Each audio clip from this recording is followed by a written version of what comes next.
Mirviss, and I welcome you to my gallery and want to bring one particular work of art to your attention today, which is this beautiful pair of hanging scrolls that hang behind me. The artist's name is Suzuki Kitsu, who was born in 1798 and died in 1858. These scrolls were done about 1850. Kitsu was an incredibly precocious boy and became apprenticed to the famous artist Sakai Koitsu at the tender age of 15 years of age. And his early career was focused on replicating his master's work. And he did such a good job of it. Many of Koitsu's works today are under scrutiny as to whose hand they actually were painted by.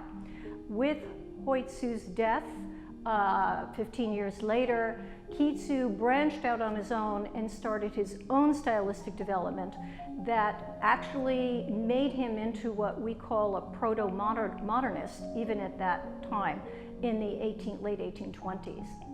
This particular pair of screens is quintessential what we call Rimpa. The Rin of Rimpa refers to the artist Ogata Korin.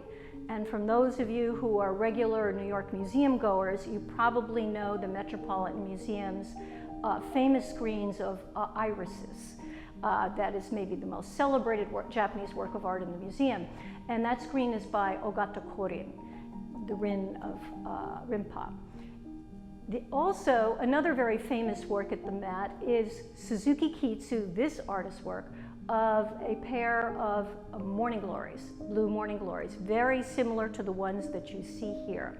And morning glories were a almost omnipresent subject within the Rimpa tradition that spanned 300 years.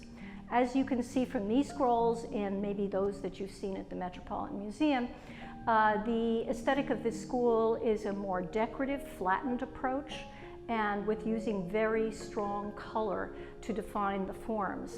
But there is an element of naturalism as well. If you look at the green leaves on the morning glories and then the bottle gourd on the left, you will see that there's a pooling of color. This is called Tadashi komi, and this technique was developed by first Korin, using a wet pigment on top of a previously applied pigment that's still wet, so there's actually puddling or pooling of color to create an element of naturalism.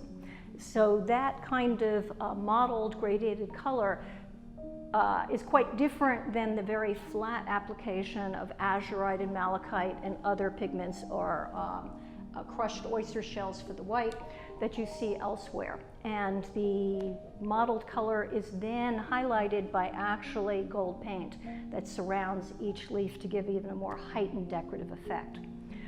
These were painted on silk, and that heavy kind of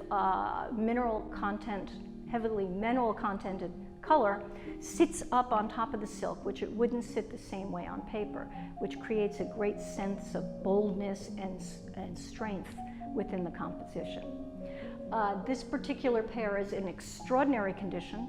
It looks like they were painted yesterday. They've been obviously never hung in their lifetime and have remained rolled up in their box.